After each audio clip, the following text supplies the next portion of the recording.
Talaga may mo angat na itag alas 6:30, alas 6. Gawas ganito 8 hours gina siya. Amuat ulo 4 ka oras kung mahuman na mo trabaho wala na. Simple ka manguli ba yung uban ta mo nanarbaho diha labyan na mo na. Sige pa sa kumbate kami pauli lang eh. Pag lumayan na sila, magamit nila yung training na na-acquire nila sa Tadeco.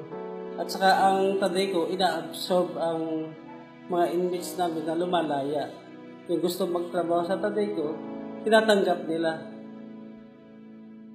Lumaya ako noong 1990 nung sa nag-apply ko dito sa Tadeco Plantation. Natanggap ako hanggang sa na-regular ako. Hanggang sa ngayon, trabaho pa rin ako. 25 years na. Sa Tadeco po, pag-inmit kami, trainee lang po kami dahil yan ang program ng rehabilitation sa between Bureau and Tadeco. Yung sa allowance namin, malaki ang halaga sa amin dito sa loob. Nakabili kami ng pagkain at minsan nakatulong pa kami sa pamilya namin. Pagbibigay ng suporta at ang iba naming kasamahan, nakapag-aral pa ng mga anak nila, nakapagtapos ang iba. Malaking impact po para sa amin, ang Tadeco. Nakakatulong kami sa pamilya, lalo na yung mga anak ko batang-bata pa nagsipag-asawa.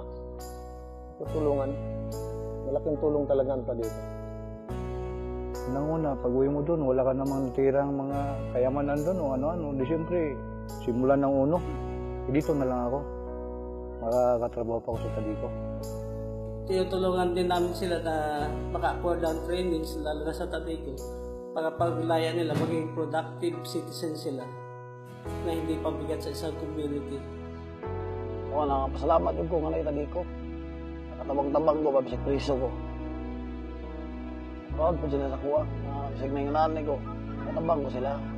Ang taga ni, ang yun daw ngayon, di na nimuwala ng Tadeco sa mo. Eh, dakong itabang na sa mo agad sa tinuod lang.